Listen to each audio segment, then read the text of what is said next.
Buy fucking holsters, guys. Hey, Podcast America. Welcome to episode, I don't even know anymore, 18, I think, of the Enlightened Neanderthals. This one was, the mood was a little somber on this one. We started out talking about the Wagner Group and the recent coup in Russia. And Jordan, Mike, where the hell did we go from there? I talked a little bit about how we need to stand up as individuals to take care of our towns and our cities, and nobody's going to do it for us, and it's kind of one of those things we got to kind of take in our own hands, I think. Yeah. You know what? We'll leave it right there. Hang on. Before we leave it right there, go to allegianceholsters.com, use code TNW10 at checkout, and save yourself a little bit of money. Enjoy the show, guys. Sheep, right? Get away from my sheep. Get away from the sheep. All right. We are live here on the mats. And before we even, I don't even know what we're going to get into, but I wanted to share my my Wagner Group Russia conspiracy theory with the masses, because we've all been watching this thing unfold, and it's been fascinating to watch the coup that the Wagner Group pulled, where they basically stopped their assault into Ukraine, turned around, and started advancing on Moscow. And I think, did they pull up at Rostov-on-Don? Is that the city where they sort of ended their advance? And then, within 48 hours, it was like Putin and, God, do you guys know how to pronounce that guy's name? I'm not even going to try. The chef. Yeah, whoever he is. Right? The leader, let's just call him the leader of Wagner. They reached an agreement. He goes to Belarus, and apparently everything's hunky-dory again. Wagner Group turns around and heads back toward the front in Ukraine. And to me, because Russia is it's an oligarchy. B, Putin has killed his political opponents in the UK by poisoning them with radioactive material. You know what I mean? It doesn't strike me that that's the kind of thing that's going to be allowed to happen without him retaliating, unless it's a sort of a planned thing where Putin himself is at the helm of, or he's pulling the in on it. He's pulling the puppet strings. And so what I think is, again, this is pure speculation, put your tinfoil hat on. I think the American CIA approached the Wagner Group and said, hey, we will give you a shitload of money if you turn around. Maybe like $6.2 billion. Perhaps $6.2 billion that just happened to be noticed. I mean, what was the announcement? Pentagon announces that because of an accounting error, there's actually $6.2 billion more that they can give to Ukrainian aid. Remember, that was in the news 2 weeks ago. Yeah. And so then a week after that is when this coup starts. So what if the CIA had gone to the Wagner Group and said, hey, let's negotiate a price, and it works out to $6.2 billion for you guys to turn around and assault Moscow, or at the very least just pull out of the offensive, so the Russian military has to handle it all on its own. And let's say the Wagner Group then goes to Putin and says, hey, guess what the Americans just offered us? And Putin says, yeah, tell them yes. And as soon as we have that money, then we will have evidence that the American CIA is spending taxpayer dollars funding a dirty coup in Russia. You know what I mean? So if that's true, then right now the Russians and Wagner Group as a private entity have transaction records that can show what the American government is doing with our taxpayer money. And I have no idea if that's true or not. That's just me kind of speculating, because the whole thing went away too fast, and there seems to be no retaliation on the Russian side. And then there's also that sort of coincidental timing of, oh, hey, we just happened to find an extra $6.2 billion that we're now going to send to Ukraine. Yeah. Well, I'd say two things on it. First would be, people even in our own government have proposed that be a legitimate tactic. I believe when the Ukraine-Russia thing first happened, wasn't it Lindsey Graham was videotaped interviewing, saying that this is bad, Putin, we should look into things like execution or a coup. Oh yeah. And I believe it was Lindsey Graham that said that. And so I think it is a good possibility, But even if it is true and it's found out, it's kind of like, well, what about like the Twitter files? Like we found that the FBI was paying money off towards Twitter to censor and hold back information. I mean, and that's a government agency that's supposed to be protecting our freedoms, deliberately going against constitutional rights and suppressing information and freedom of speech. So even if it does prove that, hey, the CIA is meddling in domestic or dirty wars, or, you know, what's going to happen of it? Even if it does get proven, it's like, so nothing. People don't seem to care. I mean, at this point, it's almost a foregone conclusion that Joe Biden took whatever $5 million from the Chinese government, and that the president of the United States in the Oval Office right now is that if you accepted a bribe, doesn't matter, 10 years ago, 8 years ago, you are a paid agent of that nation now. So I think it's safe to say that if this text message, you know, I guess you got to say speculation or allegedly. If this text message is real, then the president of the United States is a paid agent of the Chinese government.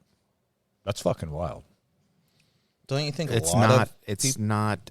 Makes you wonder how many congressmen and senators are That's what I also mean. on the payroll Yeah, of the Chinese government. A lot. Probably it's not a lot. outside of like possibility. Like with the way everything's going, Not at all. There's no. I mean, And this is the same shit we do to other. I worked for the CIA. This is what we do in other nations: is we go get government government personnel on our payroll. It doesn't take a fucking rocket scientist to think that that's what you want. And right? a lot of what we were doing in Iraq as GRS contractors was clandestine pickups of basically Iraqi, whatever, Ministry of Oil, Ministry of Defense, Ministry of what, and they're traitors to their own nation. They're coming to us for money and selling information to the CIA. And so that the majority of the work I was involved in with the CIA was just running these guys, trying to keep their identity secret, is facilitating these meetings, getting them paid, and trying to keep their identities a secret. What do you think those secrets that they're selling is? Like, what is it that Joe Biden was able to give to the... For in Biden's case, again, speculation, but coming out of the media is that it was a pay-for-play scheme where it was almost like known internationally that he was for sale. And if you're China, if you're Russia, if you're Ukraine, and you want a policy to go your way so that whatever, it opens up a trade agreement with your country so you can make some money, you can slip Biden, a couple $100,000 and he'll vote your way on the Senate floor. I don't think there's any secrets. Like when we say, oh, what is this information that they're hiding from us? I don't think most things are really secrets. I think it's exactly what you just said. It's that we're going to make an opportunity for, like, United States has all this money from taxpayers, right? And say we each have our own company, right, in this room, and we get a government contract, or we're bidding for a government contract.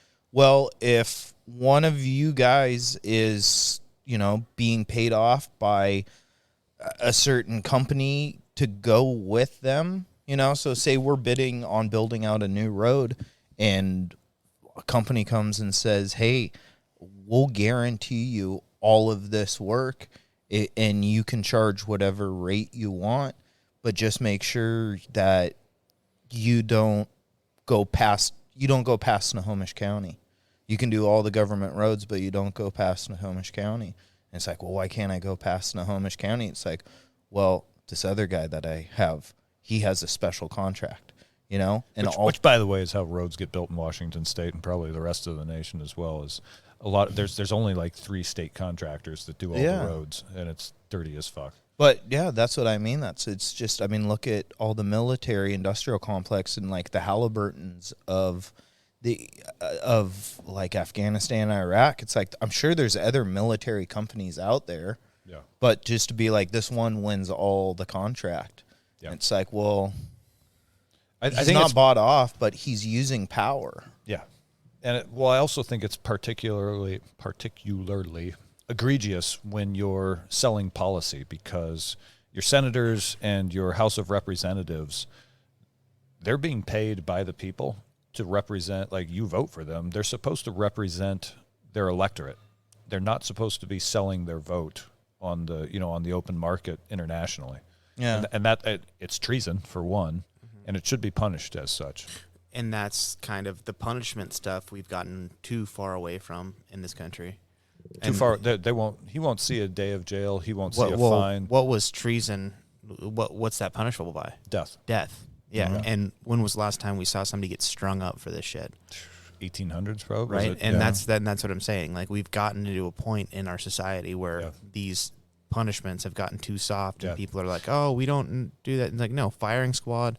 Let's take it on the White House lawn. Yeah, in front of everybody. Yep. And guess what? News organizations film this. Yeah. And play it. Like, we need. That's kind of what we need in some sense. It's like, if we want to be a united country, to have everybody, and I don't want to make it seem like it's a fearful thing, but it's almost like you need to get back to that place of like, hey, when you betray us and you betray the trust of the people, because that's what we're talking about here, is like, the citizens need to have trust and faith in the government to do right by us. And when we don't, people quit caring. Yeah. Like, I don't give a shit. But we're there now where I think if you were to poll people and ask them, do you think the government has your best interest, in mind or at heart? 80% of people would say absolutely not. And that's my opinion. I think you're right. And I think the same people wouldn't care. They're like, oh, it's just the way it is, which is fucked up. Because there's no actual course of repercussion. And when you have that, hey, guess what? There is course, and we find this person guilty, and they are fucking done. Yeah. Straight out to the lawn. Yep. Firing squad. Yeah. Dunzo. Yeah. Yeah. I was listening to Trebuchet into the ocean. Yeah, that's right. Go feed the orcas. Feed the whales, baby. I was listening to it was actually a statistician, and he was talking about COVID and just talking about how we've changed. Is that, sorry to interrupt. No, you're good. Were you getting your nails done at this guy? Statistician. Oh, that's an esthetician or something. My bad. So there I was in my seaweed wrap, and I started thinking to myself. But he was just talking about how when the vaccine came out, it was created that law was passed that the vaccine companies couldn't get sued, right? And once that law was established that they couldn't get sued, that created a whole new problem in the United States and pharmaceutical companies and just kind of the whole medical field. Because being more of a capitalist, right, we believe in the free market and that the market can kind of dictate whether something's good or bad. If there's a product out there causing harm, or say there's a new hair shampoo and your hair starts falling out, well, people are going to sue the company or they're going to stop using it, and that company is going to go out of existence. So you have to have a safe and workable product. Now, having that also, that form of selling to your customer and customers buying, there's a little bit of trust in there that this is going to be a reasonable product to use and it won't harm me. But when someone like the Moderna or Pfizer or companies, they can put out or manufacture these medicines that are supposed to take years and years of study and regulation to figure out the appropriate use for it. When you just say, hey, this is an emergency and we're not liable for anything, it creates the companies start to operate with bad ethics and bad morals. Yeah. Because it's like, well, where's the incentive for us to actually make a quality product, right? The incentive's out the window because, one, we're going to make money hand over fist, and two, we're not going to get in trouble. We have this blanket over us that stops us from getting in trouble.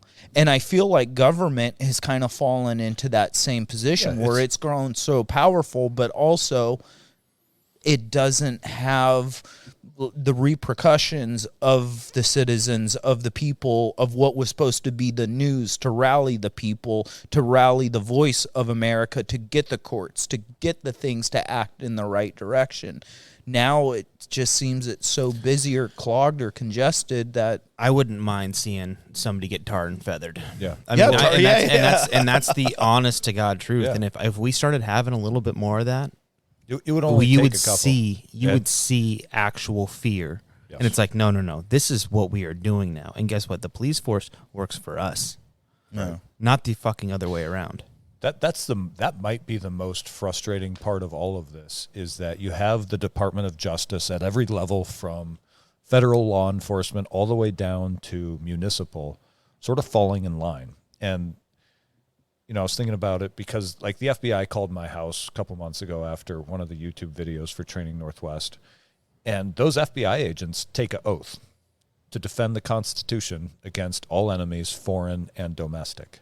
So if you're Department of Justice, FBI, ATF, DEA, whatever, and you're following unconstitutional mandates, or you're investigating someone based on them being on the different side of the aisle politically, You're a paid agent by a paid agent. You yourself are part of the corruption, and you're basically carrying a gun and a badge to represent corrupt people, and you're an armed thug. Yeah. You are representing corrupt people who you know are corrupt, and you're willingly going along, and you are the enforcement arm of that. And that, to me, is that also is a form of treason. Like, you are acting in a treasonous way against the people of the United States, and that should also be punishable by death. 100%. And so Or tar and feathering first. Yeah. I want to see it. And so to go back to what Mike was saying, it's like the government is now living in a consequence-free environment, which, if I let my kids grow up with no consequences, they would just slowly become more and more out of control as they went. And that's I mean, nobody argues that children need consequences when they do something fucked up. Like, why are we not applying the same mindset to our elected officials? Because, like you just said, they work for us.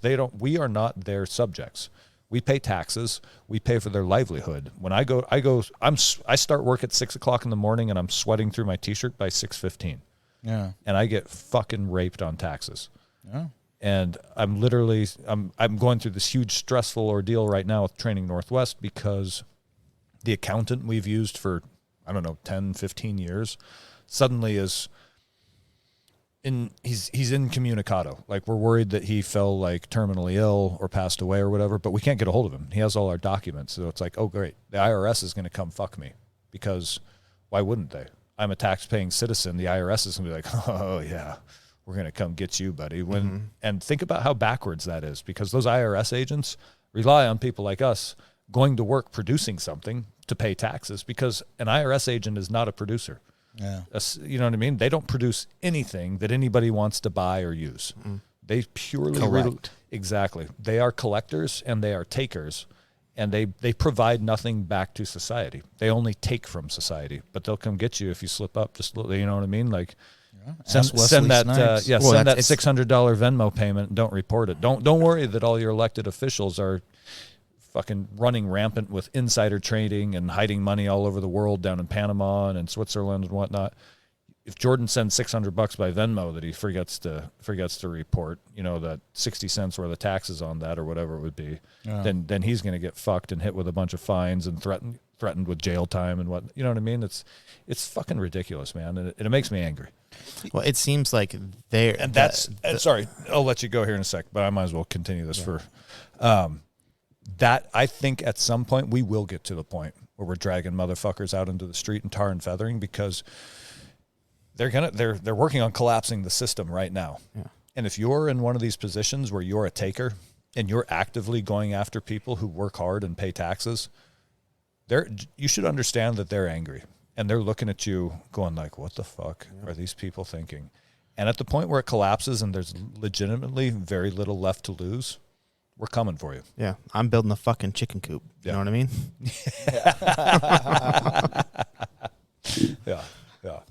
Yeah, I just feel like the IRS agents and all that they're saying they're arming now and all this other stuff. they are only working for the government, Yes. which is so fucking weird. And they don't And I think of think- it as working for the people. They think of themselves as against the people. Well, that's the fucking thing is I think of them as against the people. I don't look at the IRS agents and going, they're helping me out. No, they're not. I go, no, they are, the long arm of the law trying to come down on me for doing whatever I'm doing. Yeah. And it seems to me like they are against us. Yes. And they're looking for that gotcha moment. Like that's I hate that kind of person. It's the And I hall can monitor. get you within 7 years. Exactly. It's the hall monitor mentality that like, oh, you checked the wrong box. Ha ha ha. We got you now. We're going to send you a $3,000 fine because we figured out something that you misunderstood the directions or you misunderstood this form. And they're just looking for that, like, haha, we got you moment. That's the word. That kind of person is just a piece of shit. Yeah, and I don't know that those people. I haven't talked to an IRS agent or anything like that, but I imagine that's the feeling I have of them. So I've been audited once before, like probably 11 or 12 years ago, and it's. The first thing you get like this really threatening letter that if you don't do everything within like 48 hours, then the fines start and whatnot, which immediately you go into panic mode and you're like, what happened? Like, why is this happening? Why do we owe them if you don't pay this $10,000 within 48 hours, we're going to start, freezing accounts and levying more fines and blah, blah, blah, blah, blah. And so you're like, holy shit, what the fuck? We don't even know what we did. As far as we know, we've been playing by the rules. That's the fucked up thing is most people are trying to play by the rules, and they're still out there trying to fuck you. Mm-hmm. That's what makes me really angry is when I'm actively trying to play by the rules, and there's still somebody out there who's like, oh no, there's 70,000 pages of tax code. We're going to figure out a way that you slipped up, and we're going to get you. Well, and that's like what a cop says when they're trying to pull you over, and they're like, yeah. Look, if we follow behind you, there's going to be something we can pull you over for. Yep. And that's the same kind of a thing with this. And it's like, even if you're paying everything that you need to pay, you never know. Yeah. Right. And honestly, like what you need to pay is fucking nothing as far as I'm concerned. Or a flat rate. Yeah. Yeah. You know what? Oh, we need roads and infrastructure for this country for sure. We need to be able to pay our elected officials a reasonable wage. Okay. They need to be able to live and sustain life like everybody else. I get it. They're humans. But the shit that they're doing behind closed doors that's making them millions of dollars is absolutely crazy. And for that, death. Yeah. I look at Nancy Pelosi and like I hear about her and her husband, and her husband's the best investor ever. Yeah. Like makes Warren Buffett look like a fucking newbie. Yeah. Like what that's he has problem. done in the stock market that's a problem. is statistically impossible. He's better than Edward Jones. So why is it that we aren't putting a fucking bullet in their head? Yeah. And you know what? I'm going to say that on here, and I know that's probably not okay to say, but guess what? I fucking said it. Freedom, motherfuckers. Yeah, you know what? The same people who will say, hey, you can't say that, why are you not investigating them? Yeah. If the FBI or law enforcement wants to have a problem with that, why are you not conducting an investigation into a very obvious crime? Yeah. Because they're getting paid. Yeah. Because those entities are getting paid. Yeah. Because they're not with us right now. But again, let's say you're a low-level field agent, what was the oath you took when you entered office? Defend the Constitution, all enemies, foreign and domestic. Mm-hmm. So if you're and then take that low-level field agent who says, well, you know what, I'm just following orders.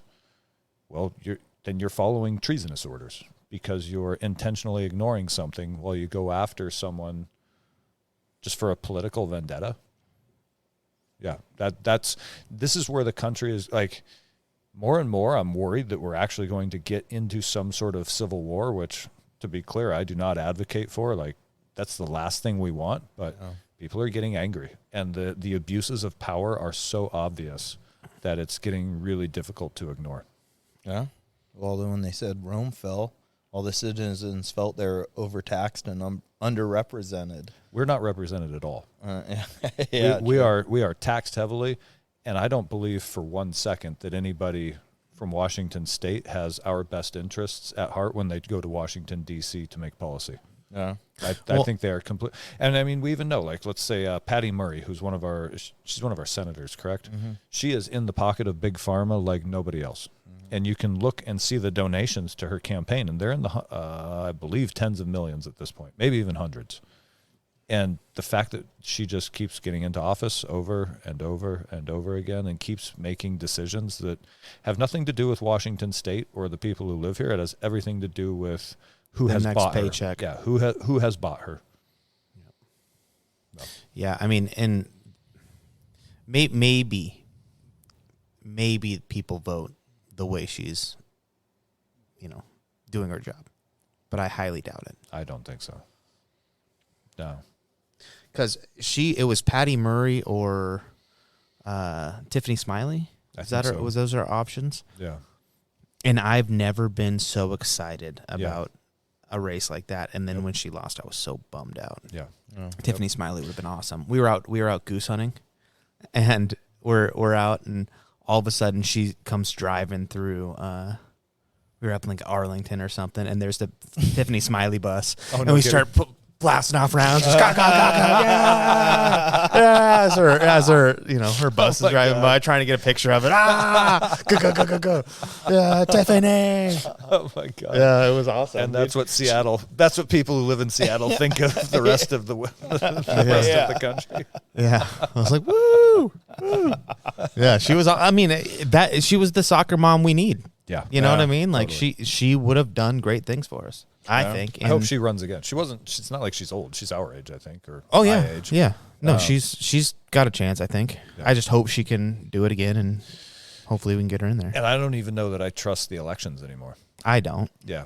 Not even like saying that they're swayed or like corrupt, or it's just hard. Like, look at independents, like even people that make sense, like a Ron Paul, and it's like they're people with fascinating, intellectual, great ideas, but it's like they're never going to get picked up by the Democratic or Republican. You're not going to get, the endorsement of whatever political side. Just to be a person that's like, I have good values and morals and I think I can make a change, well, you haven't been playing ball the last 15, 20 years. Yeah. Good luck getting elected. And I'm sure the leaders of the RNC and DNC, the two committees, rub elbows. And that's why it's more and more obvious that it's a uniparty, especially if you look at some of the recent voting where, they call them rhinos or whatever, where the Republicans in office are basically voting along Democrat lines and going along with,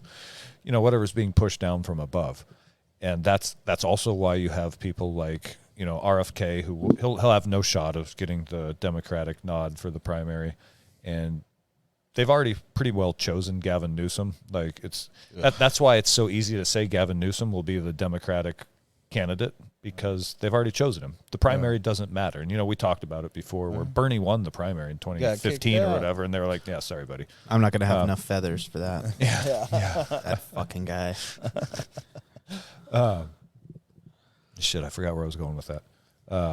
Uniparty, monoparty, heads of the DNC aren't. The head of the DNC is probably the same as the head of the RNC. It's probably one small group of people making all these decisions. It's like, why do they even exist, though? To make you like think that part to make you think you have a choice, or they want you to think that they need to exist. Like, where would we get these officials without us? Yeah, it's like no. Yeah, you don't really have a purpose. Yeah. So who are they? Exactly. Who are the they? Who are they? Yeah, it's weird. Like, and it's like, well, especially in these times where, like, man, we need better, stronger people, or the system seems so out of whack. But it's also like we're in a time where our politicians or even former presidents are becoming political prisoners. And I think we've said it before in the past, especially Germany. You start arresting your constituents, well, you thought politics and the system was bad before. It's like, wait till the weaponization of the DOJ and the law is used for whatever political party. And I think it was back in 2012 when Obama signed the NDAA, And I remember there's a huge controversy because it came up and he had to sign it. And they're like, because he was supposed to repeal it. That was he was going to repeal it. That was his platform. And people are like, oh no, he's a good guy. And it's like, he wouldn't do anything bad with it. And it's like, it's not about him. It's about the next guy and what having this provision in a law allows you to do. Yeah. You can turn your country into a police state. Yeah. You know, and power always gets up and down with control. If you look at the CIA and the FBI of the 70s, they were nuts with power. Like, you look at the JFK. I don't think that ever stopped. I think they just got better about being discreet. It stopped for a while because they got in trouble in the 70s. You have the Iran-Contra, you have JFK stuff in the 60s. Like, the CIA and the FBI was kind of going wild with power, and Congress was like, listen, guys, you got to calm this stuff down. You are done with this. I think they just got better at hiding it because they spent the entire 80s funding the Mujahideen out in Afghanistan. But then they were still fighting their dirty wars in South America. Yes, but then you get 9/11, and then the green light is given back in the eyes of national security, domestic terrorists. Like, when 9/11 happened when 9/11 happened, it sent, like I said, the green light was given to all those agencies to go do whatever. And you get 20 years of that, and the news is like, the Middle East is falling apart, Asia's falling apart, Russia and the Ukraine's falling apart. And it's like, yeah, you guys just gave our I don't know what, are rabble rousers. I mean, that's what they do. They destabilize countries, places to try and favor us in some weird geopolitical 3D chess. I heard a great description, which is that the only thing the United States has exported in the last couple of decades is military, basically bullying. Yeah. And we force everyone to use our dollar through the use of military force. Yeah. And so that sort of explains why, like the BRICS countries and the rest of the world is like, we're fucking tired of this, constantly having this threat of sanctions being hung over our head, and why a lot of countries are willing to go to the Chinese yuan now. Yeah. Because the Chinese haven't been threatening them with sanctions if they don't play ball. They're actually building infrastructure all across Africa. Yeah. And granted, they're making rich people rich and poor people slaves, but the people they're making rich control those countries, and they're looking at China and going like, well, these guys are working with me instead of threatening me. Yeah. So maybe I'll play ball with them instead. Yeah. And you know what I mean? The entire Middle East hates America because they were fairly stable pre-2003. Yeah. When we took out Saddam, just looking, I assume, to keep the military-industrial machine rolling, because there were no weapons of mass destruction. That was a clear lie. And so we went in and invaded Iraq, and we took out, granted, he was evil and awful to his own people, but he stabilized the entire region. Yeah. Because there was sort of like this strong military force kind of right smack dab in the middle of it. And if the Iranians wanted to fight the Saudis, they had to go through Iraq. Yeah. And if the Syrians wanted to go fight the Iranians, they had to go through Iraq. Yeah. And so you had this one, again, granted, he's an asshole, but he's right there in the middle of it, and he sort of held everybody back. Well, Chicago's the same example of that. I mean, that's the exact same thing of a power vacuum. When you take out whoever reigns over this area, you kill that person. Well, now you got 5 other guys that want to fill that. And that's when chaos and war and fighting for territory and power come in. And whether it's Chicago, whether it's the Middle East, whether it's even like a family or a group, if someone from that family leaves, people are going to change the power dynamic. Someone's going to step up. Someone's going to overstep and try and test boundaries. And our government's going through that right now. Yeah. Well, also they're also sort of incompetent. You know what I mean? So what? Argument? Yeah. They can barely run their own country. Imagine just meddling in someone else's with sort of the hubris that you know what you're doing and you're going to go in there and fix them and make it a better situation. It's absolutely ridiculous. Although maybe the goal was never to actually fix them and make them a democracy. Maybe instability was the goal. The goal is money, period. The goal is money, and instability probably leads to more money. Yes. Yeah. Yeah, I have no faith in what is happening around. I have no faith in the laws that are being pushed. and I have no faith in like the government doing it overseas or anything else. So the best I can figure to do day in and day out is just live morally and what I believe is right. Because we, at this point in time, like what we do, we work hard, we train, we get stronger, we get more fit, we get more capable. And that is really the only thing we can fucking do at this point. Yeah. But it's actually powerful. And that is why. And there's momentum in it. Exactly. That's why the FBI has this document that says, domestic violent extremism, and it lists out all these different things, like lifting weights is white supremacy, and getting fit is domestic violence extremism, and learning to shoot a firearm is a DVE, if you know what I mean, because they're realizing that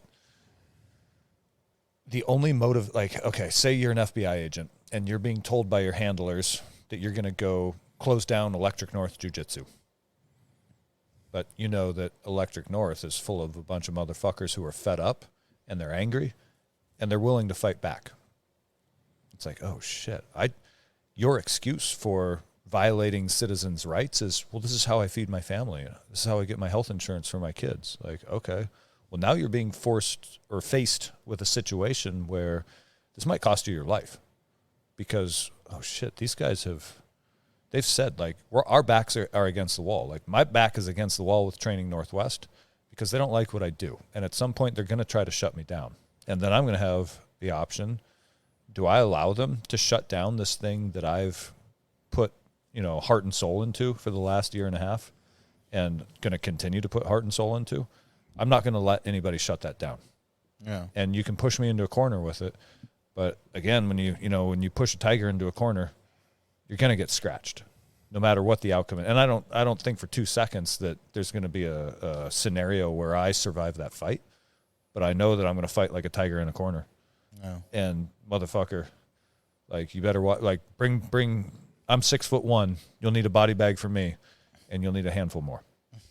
So, and if you're that police officer, if you're that FBI agent, you got to start thinking about what your motivations are and what is morally correct.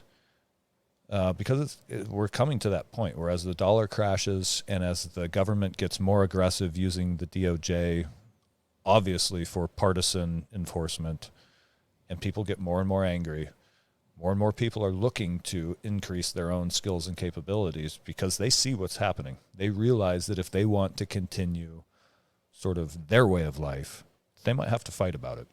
And there's an entire generation of us who went to Iraq and learned how to gunfight. Oh. So fucking bring it the fuck on. Yeah. Well, I also think it's interesting, right? Because there's a certain group that wants to learn how to be capable and self-sufficient. And then there's another group who, like, they want to almost become helpless because it's like you see like an old lady walking down the street and you go, oh, she's safe.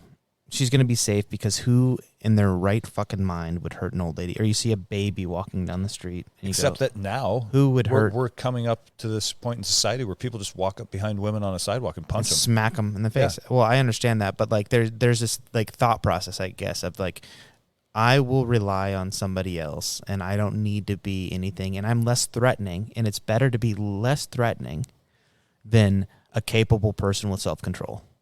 So it's better to be a fucking infant that's just walking down the street, nobody's going to do anything to, or an old lady or an old man like who just can't do anything. It's better to be less threatening. Don't be toxically male. Yeah, because then it's safe and everybody's gonna accept you for that. And like, I mean, I don't look at an old lady and go, "Oh, I'm gonna fucking take her purse." It's like, okay, well, how can I help her? Yeah, right. And that's kind of what these motherfuckers are counting on. I feel like they're just that's why the woke. I mean, that's part of the woke agenda is toxic masculinity, and I believe the reason is to weaken society so that it can be pushed around by a partisan DOJ, whereas if they're on the tit, right? Well, Exactly. Well, and they're incapable of fighting back. But a society that is capable of fighting back, like that woman is far safer on a street where there are strong males with strong morals, right? And that's the moral part and the capability part, right? Because you're not a strong. If you're a strong motherfucker and you have no morals, you're reckless, right? You're a warlord. But you can't be weak and have morals. Right, that old lady, that baby isn't gonna make a fucking difference. Like you're not allowed to have morals if you're weak, because someone else is just going to push you around and tell you what to do. If you want to have morals, I mean, I suppose you could have moral ideas if you're weak. Mm-hmm. What the fuck are you going to do about them? Yeah, right. So nobody's going to change my morals or push me around and tell me what I can and can't do because I have strength and I have moral courage. Yes, and that moral courage comes from developing my strength, because I know. Like, again, like there's some fights that I'll lose, but you're going to know you were in a fight, whether it's fists or guns or whatever, right? And a society with a bunch of weak people can have no morals. They just have to go with what they have. The enforcers is what they fucking have, and they sit there and they do nothing, and they say, "Hey, we need to help this person, or we need to do this, we need to do that, or like these problems," and nobody lifts a fucking finger to do anything about it. They'll fucking walk past the problem, and then they'll go home and get on their fucking computer or put their head back in their phone or do whatever they do, and nobody's willing to fucking lift a finger about this. And they'll make a small communities. They'll make a comment on Twitter. Somebody should. I can't believe that this is happening. Like, but I mean, just in your fucking town. Yeah. What did you do? What did you fucking do about it? What are you going to do? What and could they you go, do? Yeah. 100%. What the fuck could you do? Yeah. Can you do anything? Do you want to be able to do anything? Yeah. If you want to be able to do something, you better fucking start going to the goddamn gym. Yeah. You better start training. You better start running. You better start learning how to fucking operate that gun. Because if you can't fucking do that, you are nothing. And you're just going to be a fucking idea. Yeah, become ungovernable. Because at that point, when you become ungovernable, you are ruled only by your own morality. And at that point, that's when society is actually better, when there's a bunch of tough motherfuckers who have good morals, because that's really what holds society up. Your elected legislators, they're not out on the streets day in, day out. It doesn't matter. It's just random people who are walking up and down the sidewalk. And so you need people with strong morals and strong abilities walking up and down your sidewalks, because that's how you that's how you get a law-abiding society. You don't get a law-abiding society from police officers because they're reactive. They can't be everywhere at once. Their best reaction time is 8 minutes. I think we're going to have... we'll have to get my wife in here at some point, because she was attacked in our garage by a man who had just basically beat his own mother to death. And he got his hands on her as she got her hands on her pepper spray. And 30 seconds 8 seconds slower, and she might be dead right now. Yeah. But because she had the strength and the wherewithal to react and fight back, she's still here. Oh. And you need people in society who, when someone goes sideways like that, are willing and ready to fight back. Oh, and to put them in their fucking place. Exactly. Because otherwise that guy would have beat her down, and then he would, who knows, he might have gone down to another neighbor and beat that. How long does this go for? But at the point that they called 911, it took like 18 minutes for the sheriff to show up. So everybody who thinks that, well, if something goes wrong, we'll just call the police. You have to survive minimum 7 or 8 minutes until they show up, maybe longer. My mom's called the sheriff before. My parents live on a 200-acre farm in Oregon, and the dispatcher said, "Do you guys have a gun? Because there's only one sheriff on duty tonight, and he's 25 minutes out. So you're on your own." Yeah. He's on his way, but backup's coming, but it's fucking backup. It's 25 minutes out. Yeah, it's not a first responder. It's backup. Yeah. Even though it's 25 minutes, that's probably a faster response time distance-wise, what that sheriff had to do, than for your wife in a metropolitan-type city. Yeah, for sure. You know? Yeah. Like, that guy probably had to kill him 50 miles. He still made it in 20 minutes. Yeah, he's like, fuck yeah, I get to turn on the lights and do 80. Yeah. And dodging bucks. Yeah, exactly. Yeah. Yeah, I'm so fed up with this fucking thing. And because we can talk about the way the world's going and all that other stuff, but like at some point people have to fucking pick up their own trash in their own city, in their own town, and that's not happening. No. And and that's where we need to truly like look at ourselves and start and go, hey, you know what? I got a problem with this. Well, go fucking solve it yourself. Yeah. Go out there and go take care of the fucking business when you need to go take care of it, because that's not happening. And I am done hanging out and not having that be what happens. Yeah. So, part of that too is people are afraid of the legality. Like if you go get into a confrontation with a meth addict and either they get beat up or they get killed or something, like now you're looking at, this is the fucked up thing, is that, here in Washington State, our Attorney General, Bob Ferguson, who's a complete piece of shit and is running for governor in this next cycle, if I were to get mugged at a gas station, and let's say this dude has a lead pipe, which is a deadly weapon by law. If I were to pull out my concealed carry pistol and shoot him, I'm probably looking at prosecution for defending my own life. And I have this idea that, again, I don't go out looking to get into a confrontation or get into a shooting. Like the last thing, like, because someone who's addicted to drugs, like in my mind, yeah, you could just fling them out to feed the orcas, and that would be putting them out of their misery. But at the same time, I'm not looking to go get into a shooting. That's not what I want. I don't want to go out on a Saturday afternoon and pop somebody in a gas station parking lot. But the idea that I would then have to defend myself legally because I was accosted by a drug addict who's been enabled by the state and encouraged by the state to reoffend and reoffend and reoffend and reoffend is just fucking maddening. And sort of my line I've drawn for myself is that, extreme circumstances, let's say I am involved in a situation like that where I have to defend my life and shoot somebody, I'm not going to allow myself to then be detained by the police when they show up, because the first thing they're probably going to want to do is disarm you and put you in cuffs until they can, get you questioned and figure out what went on. And my answer is going to be like, you're not disarming me and you're not detaining me. And now we have a new confrontation between me and a police officer, because I don't trust the system. I actually trust the individual street-level officers. I think they're good people trying to do the right thing, but they're being hamstrung by their administration and by, their, city council, county council, whoever is actually making the rules. Yeah, their protocols. Right.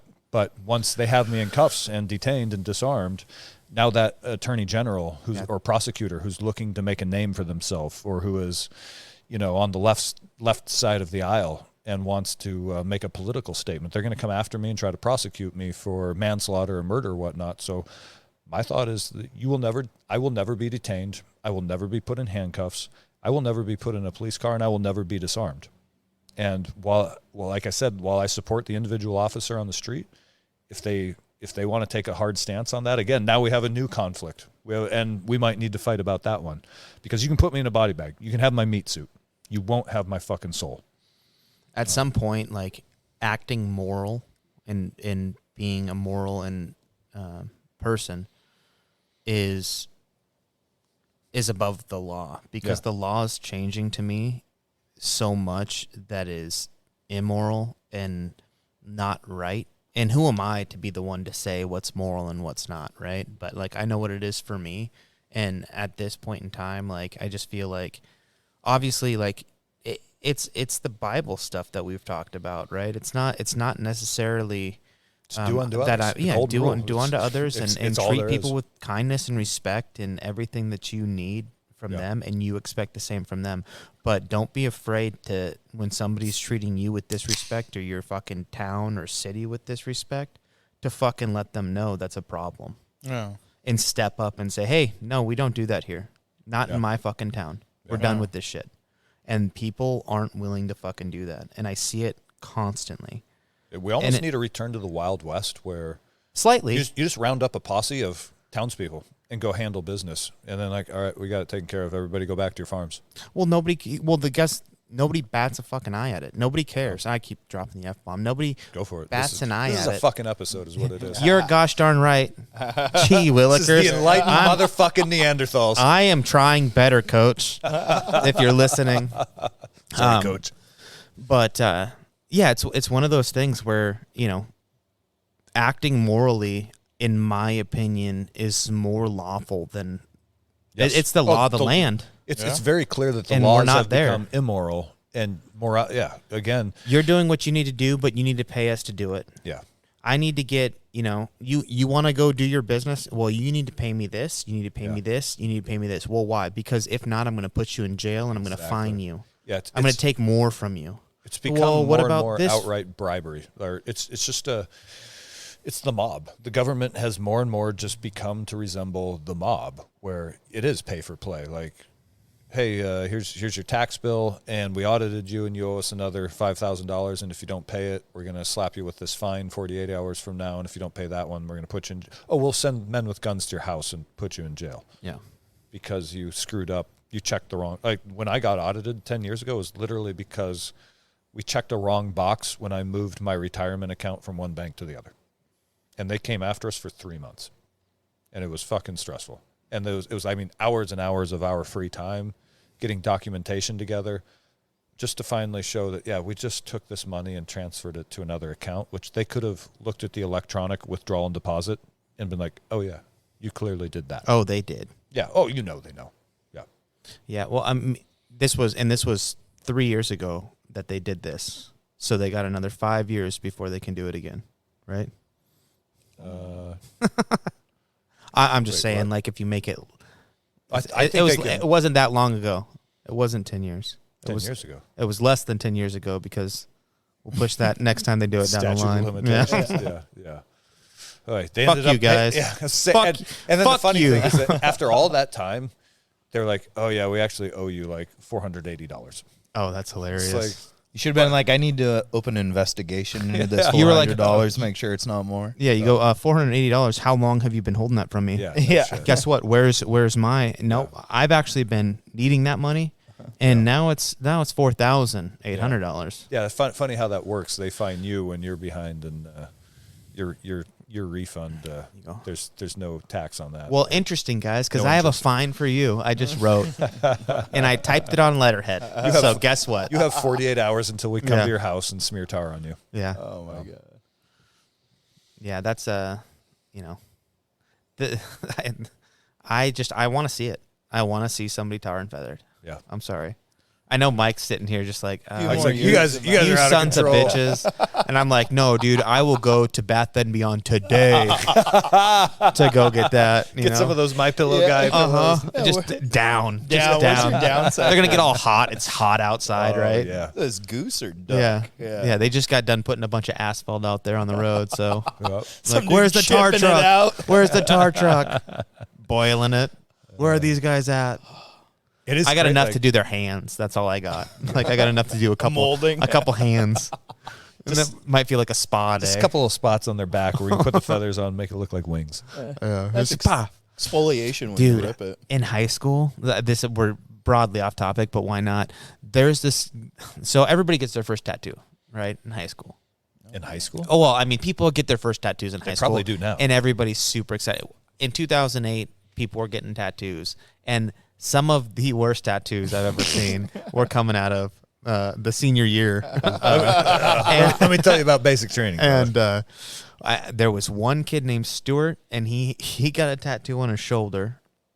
And I shit you not, it was a pot, and it was like a floating pot with a glove, like a oven mitt, and another oven mitt, and one was like stirring it, and the other one was holding this pot, and then in the steam it said, "Taste the stew." And Jesus. Oh, his name was Stuart. His name was Stuart. It was the funniest shit. It was like, what the hell, on his shoulder. And then there was this other girl, and I saw her walking around, and she, like, those what they call them with the real thin strapped shirts, spaghetti strap. Top. No, that's spaghetti strap shirt, right? She's wearing one of those, and she's all like kind of walking around all proud, and I was like, the hell? And then people were like looking at her back, and I was like, huh. So I walk over there, and she's got a couple angel wings that her friend's brothers learning how to tattoo, and put some angel wings on her back. And those fucking things look like chicken wings. It was the funniest thing I have ever seen, dude. I walked around, I saw that, and I was just like, oh my God. Because I was like into tattooing at that point. Like, I was like all about tattoos and stuff. And I saw that, and I was just like, oh my God. Like, they were small. These, like, they're about the size of your hand.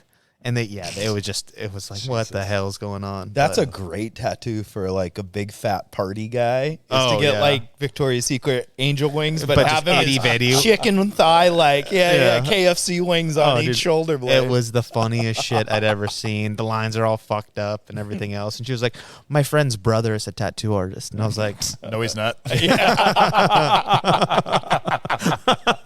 That's hilarious. I felt so bad. Yeah. Oh my god. I think eventually, like, because high school is fucking harsh. Yeah. I think like that got back to her that these look like absolute These dog are shit. horrible. And then it's fucking wearing a parka Shawl. the next, all the way through fucking Nice summer. turtleneck. Yeah. No, 100%, dude. Oh, I felt so bad. I was like, you got to get those things covered. My favorite is when someone will have like a full sleeve, but it's not like they had an idea or they got it all at the same time. We call them white trash sleeves, where it's like, a Marvin the Martian and then a Bud Light symbol and a Chevy, whatever truck they Tasmanian drive. devil. Yeah. And like their whole arm is sleeved, but they're just horrible one at a time tattoos. Yep. Sorry for those It's of like you whatever that got it. whatever was on your mind when you got drunk that night. Yeah. Oh, Man. man. Yeah. I mean, I got regretful tattoos. So do I.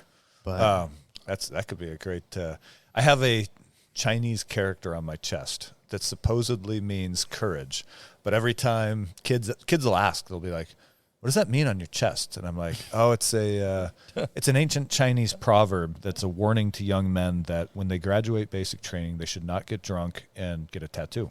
And I'll say it straight faced, right? And people will look at me like, "I don't get it." And then, it takes a moment. They're like, okay, yeah, I gotcha. Okay. They're like, that's pretty wordy. Yeah. That's what I said. Says all that in that one letter. Yeah. In that picture, It's a warning. Yeah. oh, that's so funny. I got lucky with some of the dumb ideas I had that I didn't do it. And I had some buddies that were like, dude, It's awesome. bad idea to put a poach's stamp on your arm for writing stuff down. Bad idea. To put a what on your arm? A Post-it? I wanted Oh, to no. I was like, dude, how cool would that be? and I you just write write in my it with notes there. And they were like, no, dude, terrible idea. I was like, all right, I guess I won't do it if it's dumb. If you guys want to be dicks about it, Yeah. I'll just put a Takati on my own foot. Yeah. Yeah, that people think is racist. Yeah. It's like, no, it's a Mexican beer, I swear. Oh, Yeah. man. Yeah, and then I have a tribal band around my leg. What tribe are you in again? I Yeah, meant to ask. right, exactly. The only saving grace of this one is that I got drunk with my buddy Rick, and we went and got tribal bands together, which are terrible tattoos. Nice. But he was later killed in Iraq in 2006. So I still have the memory of like laying on the tattoo bench, and as the dude got around to the back of my knee where it's really soft, and he's like, "Bro, why's your chin quivering? Like, does that hurt?" Did he get his yet? No. Oh, no. He's oh, shit. he's making fun of me, and then of course when he got in the chair, he's like, "Oh my god, that fucking hurts." He passes out. Yeah. I like that. I think they feel good. They feel permanent. They feel good when it happens. I'll pass out. I got a decent amount of ink on me. Yeah, you do. I need to get some. I fall asleep. I'd like to get a whole big bear on the back of my back. On the back of my back. Like the back of your animal back? or? No, like the Yeah. gay guy. No, like I'll get a twink on my back if you get a big old bear, and then we'll hang out Perfect. shirts off all the time. When you guys roll, it has to be no shirt. I'm with him, it says. That'd be a horrible tattoo. Too funny. All right. No, I'd actually like to get like a black bear or something, like a mean looking black bear head. That'd be cool. Maybe yeah. an arrow going through it and the fucking moon in the Yeah. background. I want a or woolly something. mammoth so bad. But you know what's there you crazy go. is like back in probably like 10 years ago when I was racing mountain bikes pretty heavily, I was like, I should get a sleeve of like, I spend all my time out in the mountains and the forests. Yeah. Like I should get a full arm sleeve of like mountains and fir trees and whatnot. And then now you walk around Seattle and every hipster has one. It's like, oh, I'm so fucking glad I didn't get a sleeve of mountains and trees and rivers and shit. Good old 'Cause it's- PNW. I'm getting a sleeve of First Light Fusion so I can quit spending money on all their Camo. Oh, that's a great idea. Dude, I'm just gonna get sleeved up Dude. and Just get camo. full body multicam tat. Yeah. There we go. That's fucking bad. Guess what? Yeah, it's expensive up front, but the longevity. You guys come out to the range, I'll just be buck naked wearing a pistol belt. Where is he? I'm right here, fellas. Right behind you. Whoa. Standing in front of a tree. Yeah, they didn't get the crack, dude. I see ya. You put a little safety orange right on the tip. The dick and balls were too painful. I didn't get it done. It just looks like a floating cock. No. Oh, you can see they tried. There's just one line. No. Oh gosh. Oh, goddamn. Oh, the Wagner Group, huh?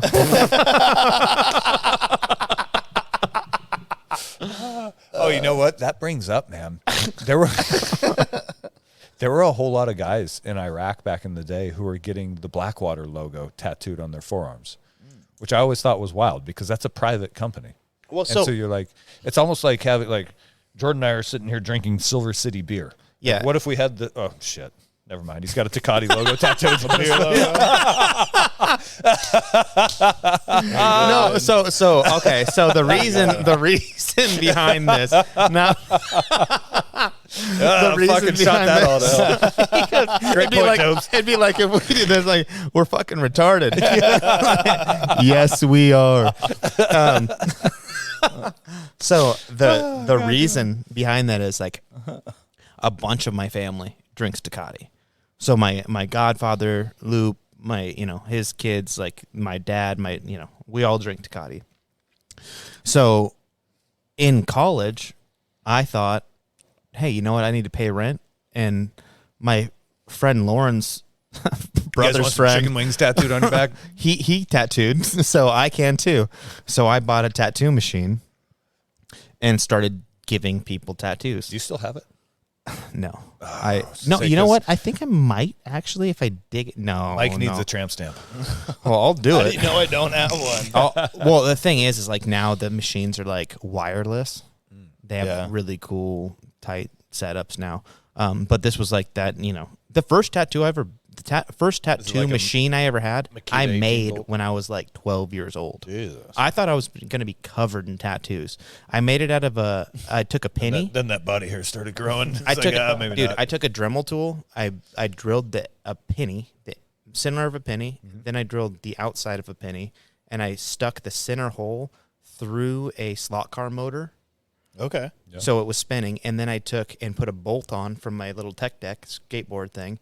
I put a bolt through that, and then I took a guitar string and put that on it. So now it was rotating like that. And then I put that whole setup, I glued it onto a mechanical pencil and stuck the guitar string down through it. So now this thing was rotating like that. So there was a needle going like that, and I had made a tattoo machine and put a You guys ever want a MacGyver 9 tattoo? volt. Yeah. And I was like, I'm going to start tattooing. And my mom was like, that's actually really cool, but if you ever fucking do that, I will kill you. We're going to have fucking problems. But then so she started taking me to tattoo shops to go like see if I could get a tattoo at places, and they were like, you're 14. We're not going to tattoo you. You have to be 18. And and the last time I did was because it was at Doc's Tattoo off of the Bothell Everett Highway. And he was like, look, bud, I get you want to get a tattoo, but if you go to a tattoo shop and they're willing to give you a tattoo because you're too young and they're willing to break the law there, they're probably willing to break the law in other ways, which might lead to them not cleaning their needles. Yeah. It might lead to them skimping on shit. So if they're not being real about it, don't do it. Yeah. And it was just like, okay. And he like talked sense into me, and I was like, okay. So then I just didn't do it until when I got to college and bought that other machine, and I was like, let's fucking tattoo everybody. And it was wild how many people would line up to get a tattoo. Oh shit. Yeah. Oh, you were like $50, and they were like, really? I was like, yeah. So yeah, I paid rent once with tattoo money. Nice. How good were these tattoos? Horrible. Yeah. Absolute dog shit. So this one that I did here, my whole family, we were all gonna get them, and I was like, oh, I'll do mine, and then I'll do everybody's. But I had done a tattoo. You can see there's a little anchor in there. Yeah. I had done some tattoos with other buddies, and I fucked up on a buddy's tattoo at a party. And I was like, okay, hey, I'm going to stop.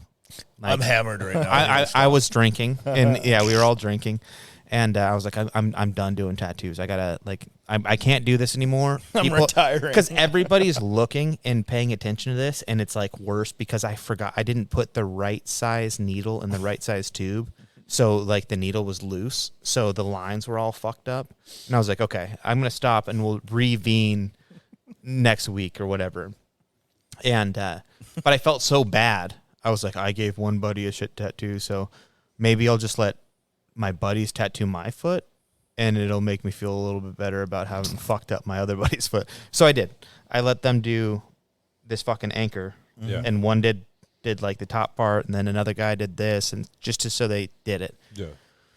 And then I was like, okay, we're all going to do these Takati tattoos, and I'm going to cover up that anchor because it's absolute dog shit. And the Takati has a T in the middle of it, which is the trademark looking very much Takati tattoo. And if it doesn't have the T in it, I realized it looks a lot like the Nazi Iron Eagle. Iron Eagle. Whoops. But that was until after I filled it in. Yeah. And I was like, well, I don't want to have like a half a line going through that T, so I'm just going to fill it in. And now it looks like people are like, are you German? Yeah. I was at Ivan's one day rolling with a kid, and he was like, are you German? I was like, yeah, how can you tell? And he was like, your tattoo. It's like, oh, no. It's not like Mexican. It's a Mexican tattoo. It's Takati. It's Takati. Yeah. So, Oh man. young and dumb. Maybe we should have a thing where one lucky listener can come get tattooed by Jordan. You have to get the Enlightened Neanderthals logo. Cave drawing. Yeah. Yeah. He'll do a woolly mammoth. I want to put my palm on your hand. The turkey. Oh shit. Yeah, one of those hand drawings. Dude, I think we could make a cool logo for the Neanderthals with cave drawings. That's a good idea. We should put it out to the community too. If you enjoy this quality programming, if it brings you, your family, your friends closer together. Your children? Yeah. Kids love it, Enlightened Neanderthal. Send in that fan art. We're looking for a logo. We need something here. Yeah. All right. Let's call P break real quick. Okay. Tattoos and bad decisions could be the motto of this show. We're back, by the way. What are we talking about? Are we back to Wagner Group and PMCs, or? Well, hold on. Before we leave tattoos, do you have any regretful tattoos? I see you got your... Turn around, take your pants off. Yeah, let me see them all. You got one on your ass, don't you? Yeah, it said...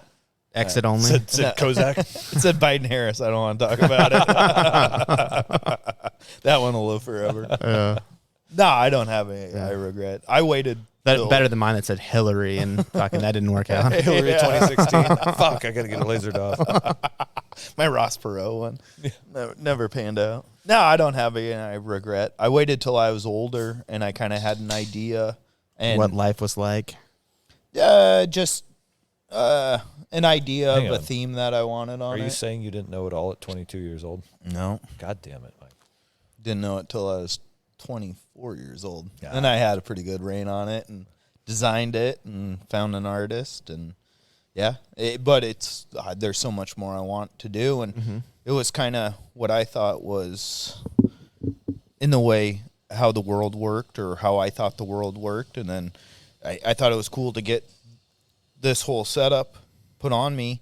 But then as time continues on and the more I read and learn, it's like, oh, it evolved, and I kind of want my tattoo to evolve and the things I add on it. And so to me, you hear people that go, oh, I wish I never got that. And in my head, it's like it never crosses my mind just because to me this is kind of like a portrait of life and also Where you as were, I grow the bookmark. older. Yeah, but just my philosophy. And I have it, you can see some of it on me, but most of it's all hidden and stuff. And it's just kind of like my little mantra. It's something you see every day and you look at and you can reinforce ideas or theories or philosophies. So, I mean, it can be as much as a Marvin the Martian tattoo, or you can get something that you're forced to look at every day and confront your ideas. Yeah, You know? it actually doesn't bother me having a couple of bad tattoos because it's just part of the road I was on. Yeah. Part of the story. Yeah, it's your roadmap. Not the. I haven't made good decisions at every turn. You know. Yeah. Well, and that's kind of like what the whole thought process was with me going and getting a tattoo at 15. It was like, well, this is where you're at, and this is what you're into, and this is what you think is cool. My mom was like, well, you really probably should get something that's not going to change. Maybe get your last name or get something like that because Your gender. Your gender, yeah, because it's affirmed. She tried affirming my gender. Do you believe that? You believe that? At 15, she tried doing that to me. I lived through that. You have a guys. penis and testicles, Jordan. I lived through that. But You have a penis and testicle. yeah, that was a couple years later. I'm halfway transitioned. You're right. Yeah. Oh man. But- 1/3 of the way up. Yeah, actually. 1/3. Yeah, 1/3, not- 1/3. yeah, not halfway. 1/3. Frankenbean. Yep. Oh. Still more man than a lot, though. Right. Goddamn. But yeah, I mean, I think tattoos are special in either way. Like I always joke about it, and I have the stories about this, but I wouldn't not have it. I wouldn't get it lasered off. No. I could see getting a tattoo lasered off to make room for more, but Yeah. even then, it's kind of like I don't really want to do that either. But I honestly, I thought I was. Do they come completely or is there still like a shadow? If you have a tattoo lasered off, does it come off completely? I think now they're getting pretty fucking good, but I think it's probably still like a little scarred looking. Look like a bad birthmark, man. Yeah. Yeah. Yeah, something a little funky there. But who knows? I think because I guess what it does is like the pigment, your body can't digest or process the pigment, and then the laser like bursts it up to where your body can actually process it, and that's where it just gets pissed away or whatever. Yeah. I don't know the scientific stuff for all that, but that's what. Pissed away sounds pretty sounded appropriate. scientific. Yeah. Yeah, it's science. Doctor said this infection is going to piss out of my body. Like that is an educated man right there. Yeah, it is. It is. Yeah. Anywho, Wagner Group, yeah, boys? Yeah, Wagner Group. Yes. Well, yesterday we had quite the afternoon. Yesterday we watched Joao Assis. Is it 6-time or 7-time world champion, jiu-jitsu black belt? God, 6 or 7. We'll just say multi-world champion. Yeah, bad motherfucker. Yeah. Came in here, and the goal was to roll with 100 white belts at Electric North Jiu-Jitsu. In a row. In a row. And he was taking, like a 30-second break between? Enough just to get a water. Just a gulp of water. Sip of water and slap and bump again. Yeah, and they ended up cutting it down to 50 because by the time the first 10 were done, it was very apparent that this was going to go for hours and 10 hours and hours. hours and hours. Yeah, and it ended up taking over 4 hours to submit 50 white belts, which to roll for 4 hours is fucking unbelievable. Dude, And I mean, granted, he wasn't going as hard as he could because he had to pace himself. yeah. But still, to just continuously roll like that for that long is freaking insane. It's a commitment. Yeah, and I almost wonder, though, if he could have done it faster had he been like, okay, it's 50. Yeah. Because the idea was 100. Yeah. We dropped it to 50, or they dropped it, and wasn't part of it. They dropped it to 50. But I wonder if had that been the mindset, if he would have been like, okay, I'm going to pour it on a little harder. Yeah. Because but one round went for 26 minutes, 26 minutes. Shout out Eli. Yeah, that was unreal. Yeah. A white belt underneath a multi-time world championship black belt. Surviving for that long is wild. Yeah. But after talking to Joao. he was like, I thought it was 6 minutes. I Yeah. couldn't believe it. Yeah. And it's like, because he hit that flow state of just like, okay, I'm doing this. It's the same person over and over. Yeah. I wonder how he would have. He probably checked out mentally a little bit.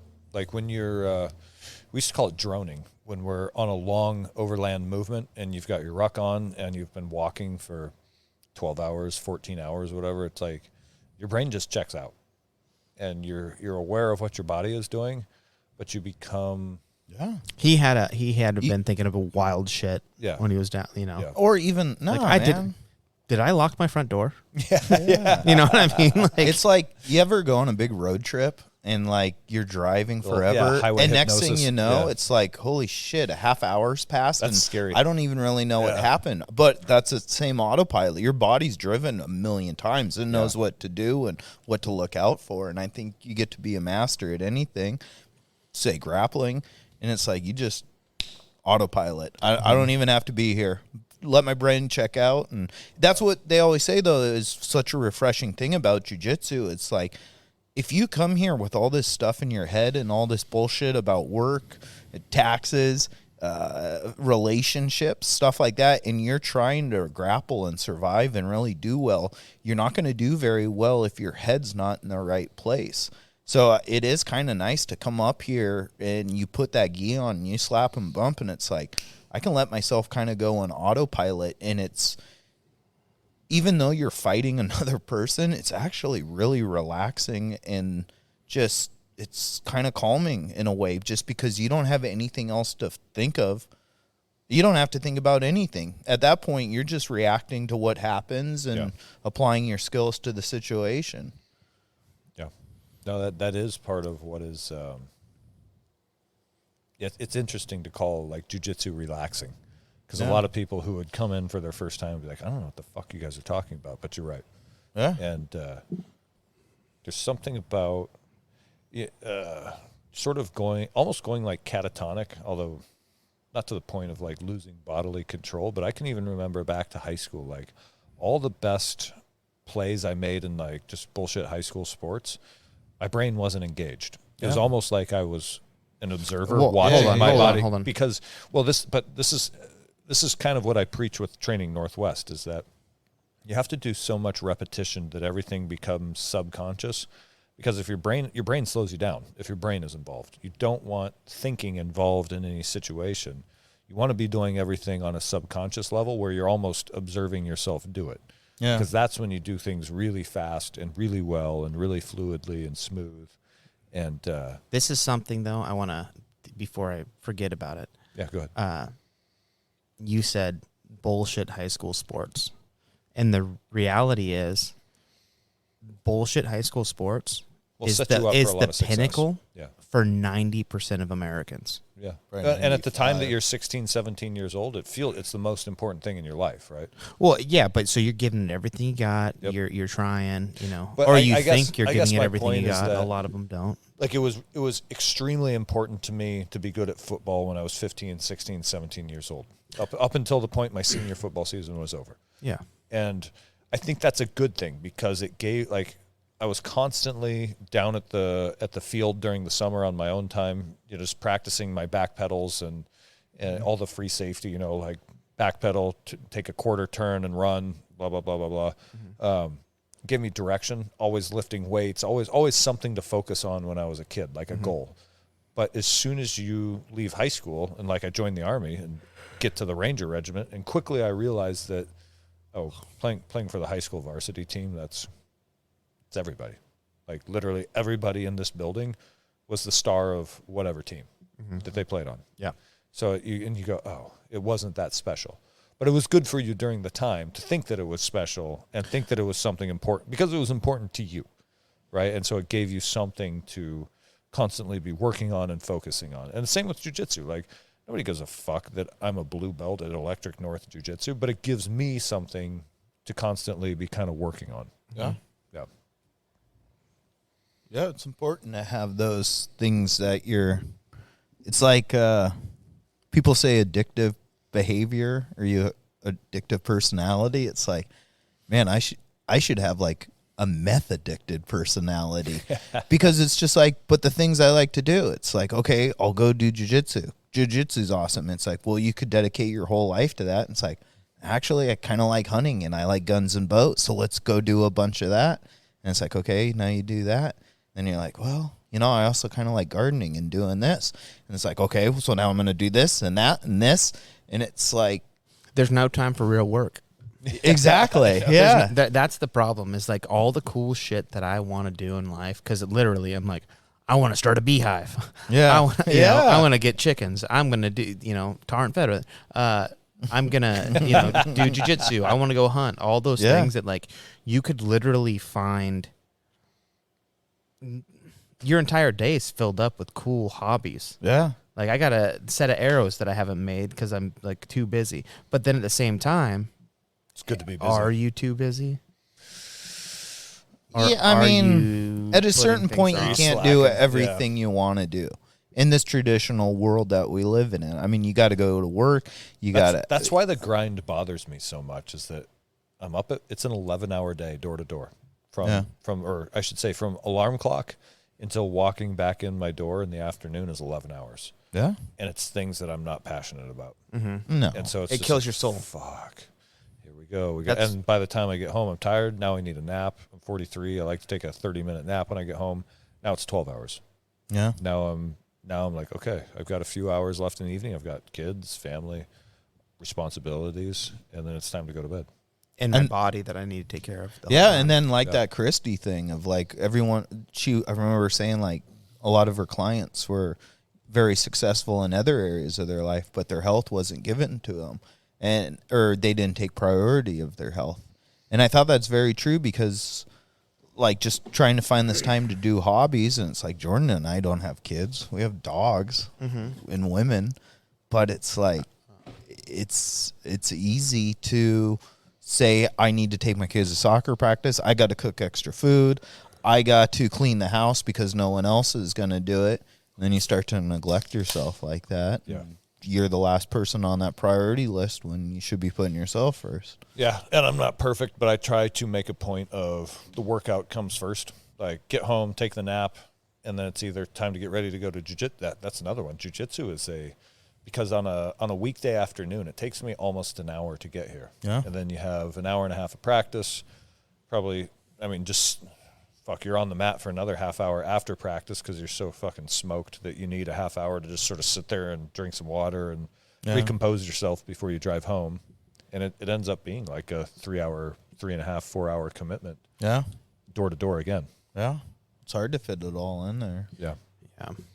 Work needs to go. We need to be done with work. Yeah, I mean, I just, because with work coaching, and then getting here late, that was fucking brutal. Yeah. Because I would literally swing back home to grab a gi and out the door. Like, it was like, feed the dogs, maybe.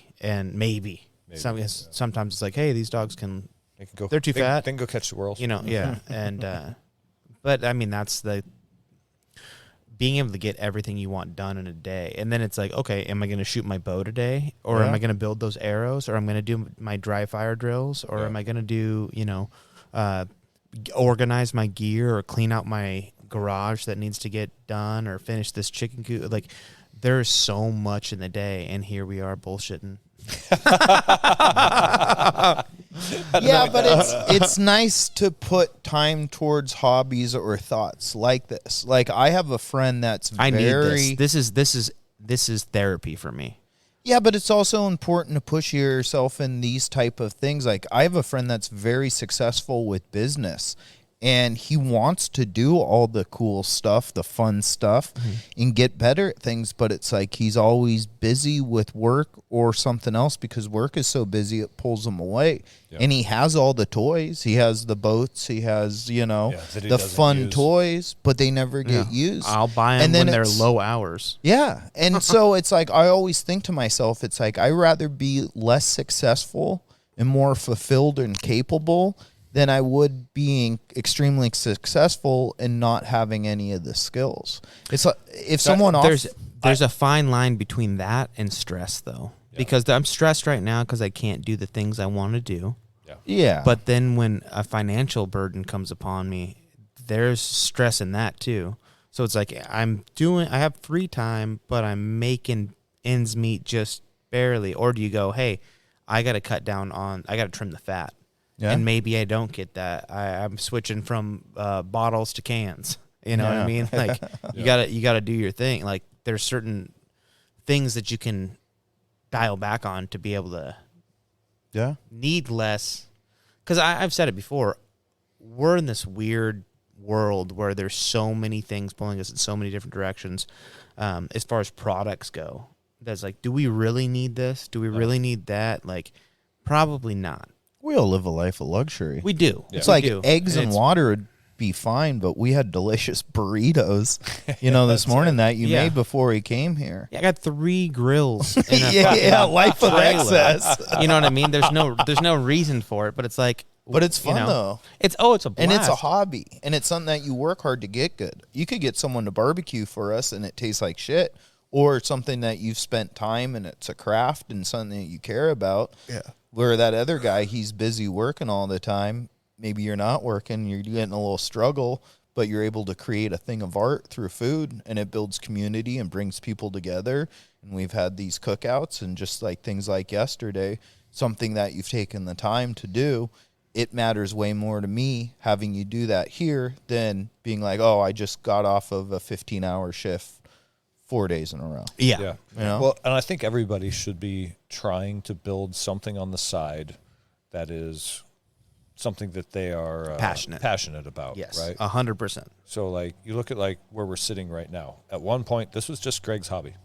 This wasn't a money maker. It was costing him money. Now it is, because he put in enough time. And I think it's just a matter of, I think a lot of people give up quickly if the success does not come fast. Mm-hmm. So I think he said it was like 8 years or 10 years before the gym became profitable, and now it's exploded, right? Mm-hmm. And so, you know, I look at like Training Northwest. Like I lost money last year, almost certainly lose money this year, but I don't really care because I'm doing something that is important to me, or that at least I have fun with. And at some point, like my goal is to make it my full-time job to where I can walk away from electrical construction, but I just have to have it. Like I'm learning all the lumps right now, and all the bumps in the road, and figuring, you know what I mean? Sometimes it's fun and sometimes it sucks, and that's just life. But I think everybody should like, I would encourage anyone to have a side business on the weekends that they're sort of working towards. Even if that business like, this would not be my first business. Well, guess what? You're holding on to your fucking dream. Yeah. I had an electrical contracting business on the sides where I was just doing, I have a friend who's a real estate agent, and all I was doing was panel swap outs just on Saturdays, just because I had to have the licensing so I could get PUD involved, blah, blah, blah. And then at some point, we had swapped out all this person's rental properties, upgraded their panels, and it was like, just let the contractor's license expire, because I didn't want to go full-time self-employed in electrical work, because that's not my passion. Mm-hmm. But I learned a lot. And so now here I am learning a lot again with Training Northwest, and it's going to take a while, but I do think that at some point I can make it my full-time income and walk away from working for someone else. Yeah. Well, I know that there is enough energy in it and passion in it because of what has been produced since you've had it. And I know that because I get the feeling when I go there of positivity, and it's like there, and it's might sound woo-woo bullshit, but it's the same kind of feeling I get here. When I go out there, it's like, fuck yeah, you know. Oh, you know, like, let's imagine you walked in here for a lesson and Greg was down in the dumps and like, all right, fuck it, let's just come here, let's just do this. Like that would be terrible. Yeah. And he and I have talked a lot about how he's not selling jiu-jitsu and I'm not selling firearms. We're selling energy. And so we put a shitload of, or I could say I put a ton of energy into those classes, and I am giving of myself when I'm up there instructing. Dude, so I'll tell you this, and I'm sorry to interrupt, but I did the safety. Yeah. I haven't been that fucking tired after a day's work in a while. And I was just hanging out. Yeah. Like behind the scenes, kind It's of like work. helping a little bit with this and that. Change your grip, change that. Hey, don't point your gun at him. Like, you know what I mean? Like, and I am putting out and you were out there talking the whole time. 6 and hours. I was like, holy shit. Yeah. And I didn't expect to be that tired at the end of the day. And I was like, fuck. That was gnarly. So I go home and collapse. Yeah. And I'm a little worried about the 3-day camp. I'm hoping Dave and Greg will carry some of the slack there, because to teach for one day is exhausting. 3 days in a row is going to be rough. Mm-hmm. No, well, I mean, but I think you're up for the challenge. I think it'll be fun. They're on board as well. So Yep. And but anyway, what I was saying is, because it's important to me and because it's something that I enjoy, it's easy for me to give all my energy into it. And I think that is what makes the difference between a good experience or a good customer experience, is people know intuitively if they got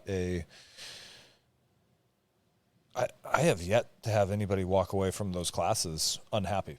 Most people are like smiling ear to ear and legitimately like really happy when they leave, and hey, thanks, I can't wait to come back.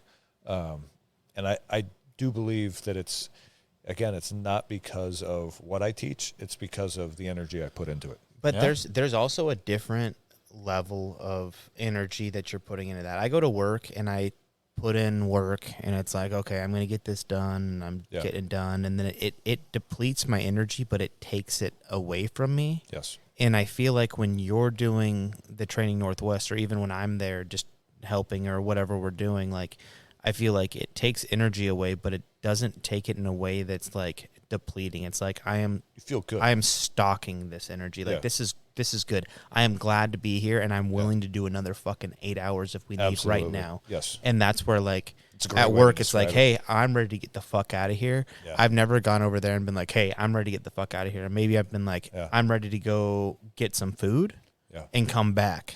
Yeah. And like, also, like, it's a different feel. The give a shit factor too, because I run a crew at work. I don't care if we fall behind schedule. That's just the customer we work for, it's just a rich entity of. I do. Shout out Tim. It's just this wealthy corporate entity that it's like they want their schedule met. Like, all right, we're a week behind. Sorry, I don't care. You're still rich. You're not. You know what I mean? You can bitch all you want, but you're gonna go cry yourself to sleep after you drive your Porsche home and bitch about how the construction project is behind, and fall asleep looking out at the ocean in your $1 million view. I don't give a fuck. All these fake timelines. It matters. Yeah, exactly. It matters a great deal to me that people have a good experience when they come out to one of the courses. Yeah. So the difference in how I approach that is, I guess, has a huge, and so many people are stuck in the grind, not giving a fuck. And the reality is that's what makes your life kind of miserable. Whereas if you could find something that you're passionate about, that you give a shit about, your own small business, because now it's not only something you care about, but now it's your reputation and your return customers. Like, you have to give of yourself into that thing, and if you don't, it'll fail. Manual labor wise, I haven't worked harder in a while than doing fencing. And I've done the fencing, and I was doing it for myself. And I would do, 8, 9 to 12-hour days. And I've been working my ass off and feeling so much more energized because I was doing it for me. And it's the weirdest fucking feeling. Plus, it doesn't hurt to have an extra $1,500 cash in your pocket. And you're end of the day, and you're like, I'm doing great. Yeah, it feels great. The money was good, but then it's also just like, no, this was for me. And I did this, and I decided, hey, you know what? Nobody's got their thumb on, because there's an extra little bit of weight that people don't talk about when you're working for somebody else. There's stress of like, I'm not working to my standards, I'm working to somebody else's standards, and those standards are kind of, kick ass and that's it. You're going to keep working, but sometimes it's not that. Sometimes it's like, I don't get along with this guy. Sometimes it's, I don't like this person or whatever, and that wears on you in a way that is so fucking nasty and brutal. Yeah. And people do that day in and fucking day out for years and years and years, and they're dead inside. They live for the weekend. They go out, they get fucking Friday night, Saturday, and then Sunday at about fucking 5 o'clock. They get fucking miserable again. Yeah. And that happens. That happens to most of us. And I'll feel it tonight when it's like, God dang it. As soon as we're done here. 4 o'clock alarm tomorrow. Yeah. Got to go get to bed. Yeah. Yeah. And like those 4-day weekends, it's like, thank God. It's like, when the fuck did a 4-day weekend become a vacation? Yeah. That's ridiculous. We're not there. Yeah. That's crazy. I finally did. I took like 2 months off last fall. Yeah. Beautiful, dude. It was amazing. And I have not, in probably the 10 years prior to that, I had not taken more than a 4-day weekend. Maybe a 5-day weekend if Christmas and New Year's fell right. Mm-hmm. You know what I mean? But that's oftentimes what it is. It's like, oh, these holidays have to line up just so. And then I have to be thinking about it, or my girlfriend has to be thinking about it prior to that. So she says, oh, well, we should go out, you know? Yeah. I'm one of those guys that I'll clock in and clock out every fucking time every day. But I want something more. Yeah. So I see like what's Training Northwest is happening. I see what Greg's doing. I've seen what you do. I'm blown away at what Tyler's doing. Yeah. He's completely off the reservation and making it up as he goes, and it's working. Yeah.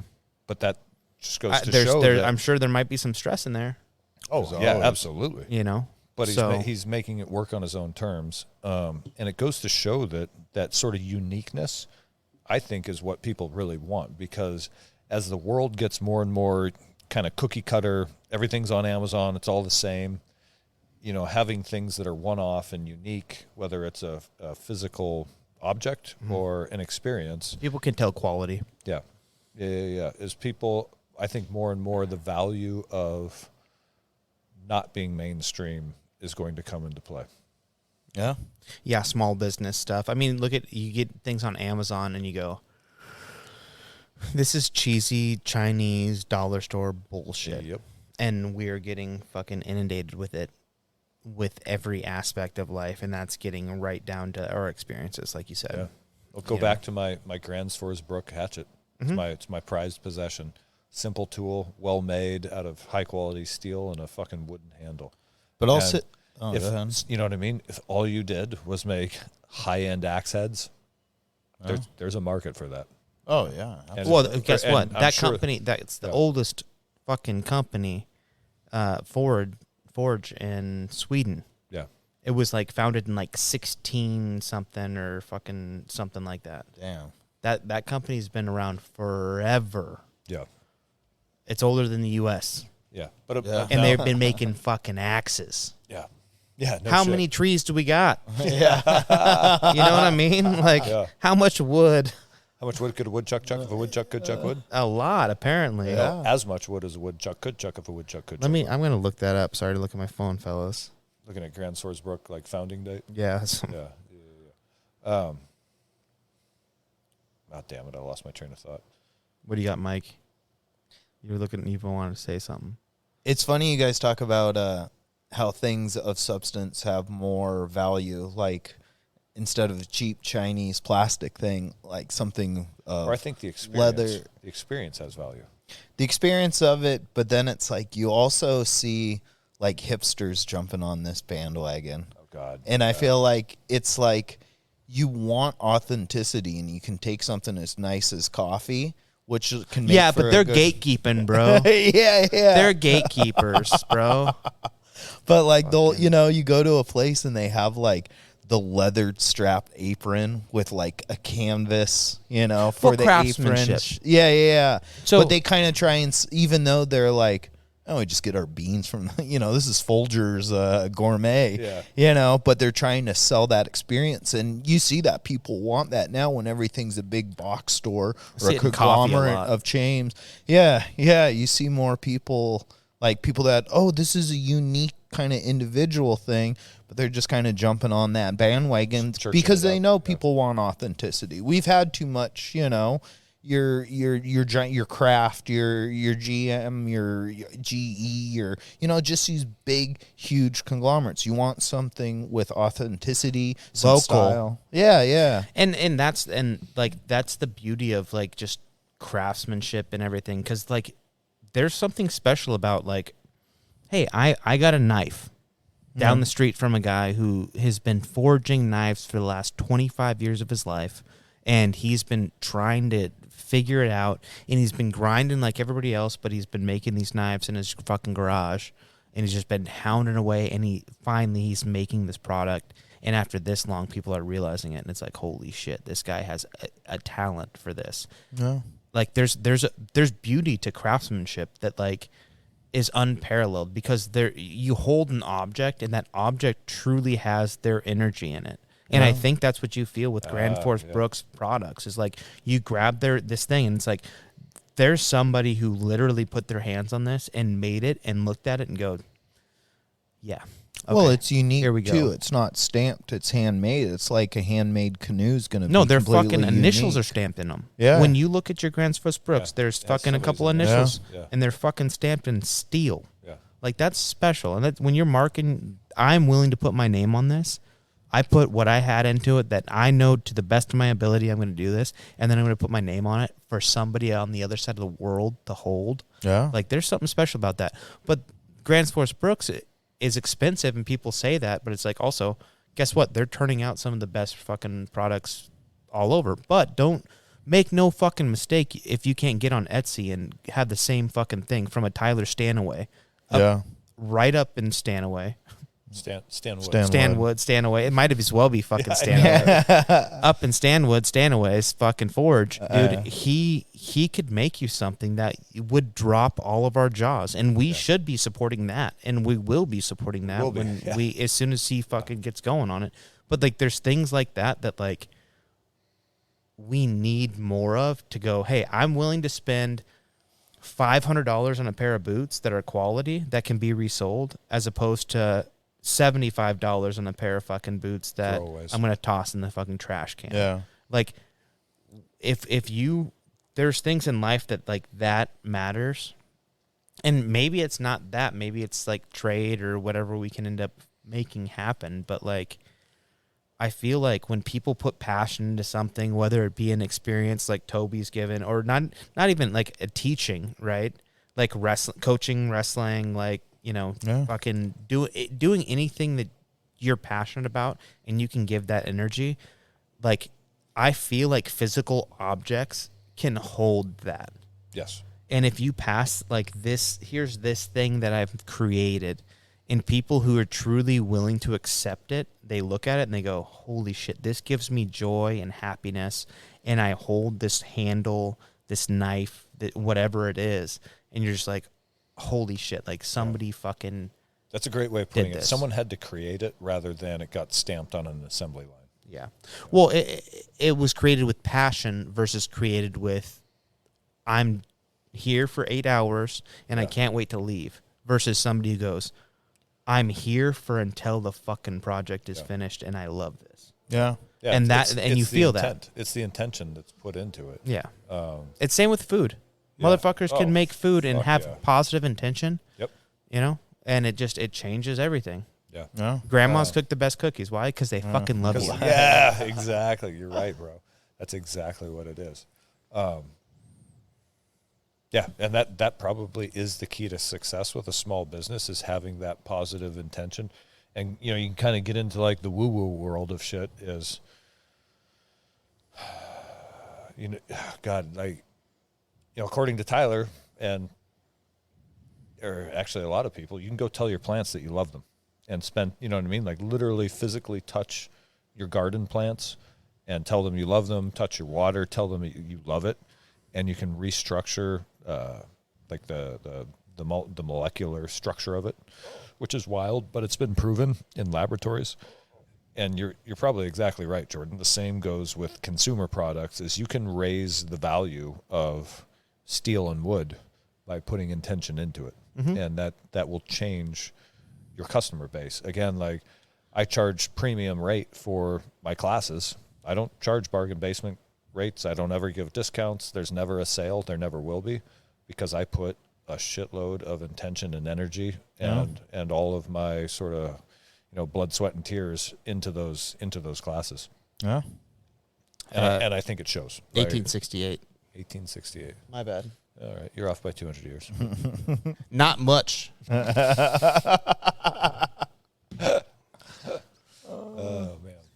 No, I will buy fucking a pair of chopsticks from somebody who, you know, did it with passion. Yeah. Like, and maybe that sometimes that's a problem though, right? Because you got to go, okay, this person made this and they put X amount of time into it, and this is the price they want for it. So it's more expensive. How do I wrestle with the things that are more expensive than the things that aren't? And like, where do I find that value? We've become addicted to stuff as a culture. Yes. Where everybody just has a ton of shit floating around their house. And if you go back even like when we were kids, or even like remember when grandma's china was a valued item, because it's not like you're just going to get more dishes. This is the china. You break these and we're eating out of our hands again. Yeah. You know, and that was only 100 years ago. Yeah. And then post industrial revolution, now we have, and especially post sort of offshoring manufacturing to China. So it's just cheap aluminum and cheap plastic, and now we're just inundated with shit.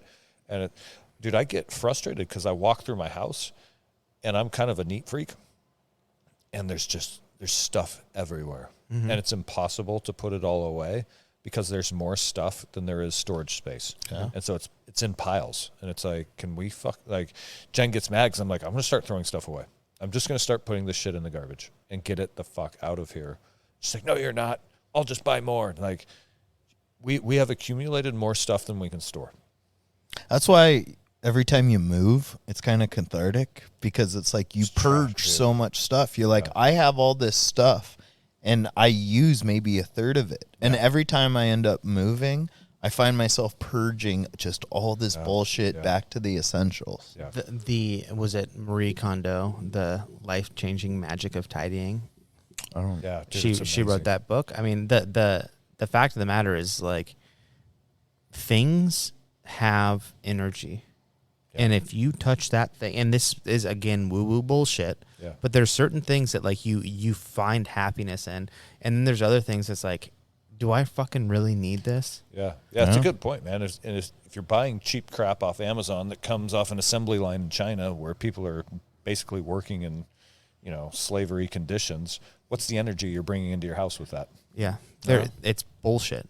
That's what it is. When I walk into somebody's house and they have, like, this fake kind of horse shit. Live, laugh. Yeah. There's signs that have, IKEA it's like, furniture go and fuck yourself. And, no offense to the people who have that, because tons of people do, but that's the thing. And they're trying, what they're trying to create? An authentic, warm thing that, guess what? When you go down and go make it yourself. Yeah. That's how you do that. Well, you want to have a sign like that and people really believe it? Make it your fucking self. Yeah. Buy a saw, learn how to do it, fucking get some, sandpaper, and fucking paint it yourself. Or at the very least, get one of those bare things that holds the toilet paper roll that's made by a guy with a chainsaw and a fucking log, because he's putting some fucking effort into it. Yeah. I'll tell you this, and that is going to be Jordan's new business. Here's the fucking deal, though. There's a guy right down here by Norm's, at the corner of Norm's. Yeah. Who sells those sculptures. He makes fucking sculptures, and it's like these cheesy fucking... With a chainsaw? But yes, I've honestly, like, I've thought to stop and truly buy one. Yeah. And it's like, because I've seen the bear, and it's like, okay, I'm going to learn how to make a bear, and I'm building out these bears, and I'm turning out these fucking bears. And I grew up with arborists as uncle and dad, right? So they were fucking constantly around these guys buying their logs or giving, so it was something I was around growing up. This guy's putting, like, crazy ideas into these wood. Like, he's got, like, one that's all skulls, and then he's got one that's alien heads and shit, and, like, then he's got, like, an eagle carrying a skull or whatever the fuck it is. It's like, this is fucking wild. This guy's been doing some, like, this is art. But I think at the same time, if you were like, fuck, just make a bunch of bears to pump them out and get them sold, then that's the intention you've put into it, is just fucking shit these things out. Yeah. And then the intention, like China, you're trying to make money. You're trying to make a profit, as opposed to being like, I enjoy my time put doing some this. creativity and some love into this. And you raise that will the come value back. Of it. Yeah. That will come back. Raise to the me. value of it. And it's fucking weird to say. And I haven't. But it's true. I haven't done it past the fencing. You know it's true. Yeah. I haven't done that past the fencing. Yeah. And there's things that I want to do, and there's things that I feel like, I mean, maybe coaching wrestling, right? But there's not an exchange of goods. Right. Or cooking. Or cooking. I can vouch for the intent that goes into your cooking. Yeah, for me. That's something that, like, I want all my buddies to feel happy. Yeah, I want to feel like we are part of a group, and this is a group activity, and I am trying to give this to everybody. So if that fucking works out, cool. I'm happy with that. Part of me wants to do that food truck thing. Part of me wants to do fencing. Part of me wants to do fucking bow tuning, and part of me wants to just be a hunter who just gets to go out and fucking kill things. But the reality is, I got a goddamn mortgage. So how do we fix that? Yeah. That is the dilemma, right? We need a sugar daddy. Yeah. Oh my God. I'm gonna start selling it, dude. Yeah. Yeah. Check out my sweet, sexy tattoos. Yeah. have a Neanderthal OnlyFans. You You know. think that would make any money? Just a bunch of feet pics. Yeah. We'll see. Oh man. I don't think we're getting that trip to Hawaii, fellas, with our OnlyFans. Yeah. Well, follow us, guys. Yeah, either way, people, ladies. 2 years into this, we got 0 fans on OnlyFans. Yeah. We owe them money somehow. OnlyFans. No, it's like the WNBA. Oh, did you hear about that shit? No. Oh, so the WNBA, the ladies were like, "Hey, we just want what's fair." Like the NBA, they get like they get a shared portion of what the NBA as an entity I think makes. So their pay is super high. Yeah. And they were like, "Okay, well some guys, troll guys did some math and they were like, you guys realize Disproportionately. if you guys got paid on the same scale they did, you guys would all owe $84,000 a year for playing because they get subsidies from the NBA." So they're like, "Oh shit, I guess we better shut the fuck up, huh?" Right. I've never thought the WNBA was fun to watch just because it's like Nobody thought the WNBA was fun to watch. I don't want to watch a hour Less and a half competitive of than boys layups. high school Yeah. basketball. Yeah. Yeah, no, thank you. I would love to watch a high school basketball team and a WNBA team go at it. I'd tune in Like for they that. did with that soccer I game. was just gonna say the women's Olympic soccer team played like a High school. was it high school or was it a college team? I think it was a high school boys. They weren't like, what's the highest? AA, triple I A, don't or know. however that works for high school. But the boys' school, Whatever high school it was, ended up whatever beating they them. were. Oh, it was like 12-0. Oh no, Yeah. that I think that was I think it was like like a a- professional men's team. Was it? I think it was a professional No. men's team. They look too old to be high schoolers. Yeah, I think it was a No. professional men's team, and they were like, "Oh," and she was like, "You guys should be here for this. You know, the owners of this team aren't even here, and we're gonna kick their ass." And then the guy was like, "Ah," and giving her a hug. Yeah. And then it was 12-0, and like the goalie is just like broken, and it's like, what the fuck did you guys think was gonna happen? Yeah. And these guys aren't really going all out yet. Yeah, 12-0. The game is 90 minutes. yeah. Soccer games end in like 2-0 often. Yeah. 1-2. 1-2, Yeah, you it was know? riveting. 1-0. Yeah. Yeah. No, So- it was telling, man. And the reality is you don't sell tickets, so you don't get paid as much. Like people want to see LeBron James steamroll 2 people and then fucking break the backboard when he dunks. That's what sells tickets. Hey, And but it's not like you guys aren't putting passion into it. Yeah. So keep it up, guys. One day, ladies. start a 3-on-3 league, kind of like And One, and you'll get there. Well, I mean, honestly, though, I feel like it's kind of one of those things. Like if you get more than you've earned, then it's gonna be that, right? Yeah, So do like you think that's they what creates the rot, like the I think the so, because- satisfaction. We deserve more. because they want more. Yeah. So and they've I'll be honest, the WNBA and like women's soccer, and people might hate me for this, but they are bigger than they should be. Period. They do not have the talent and people don't tune in. They are only being subsidized by Yeah. the NBA and other MLS. organizations because people don't back it, because people don't want to see it. Yeah. You know? I've never had a group of boys be like, dude, what are you doing Friday? We're getting together and I bought the WNBA game, bro. WNBA. We're watching Yeah, them. we're watching March Madness. Yeah. Yeah, Okay, I hear like, that that's- all the time. Yeah, but that's not for the females. I don't Yeah, even know when never. the fucking girls basketball team is. Do they have one? I know they do because I've seen girls go to college for it. Okay. I've No, I heard, know, I've heard I know of they them. have basketball teams. Do they do a March Madness tournament? Again, I don't know this, but I've No guy knows this. I could not tell you, It's, but yeah, it's not on CBS Sports. yeah. Though it should be, because equal representation. Yeah.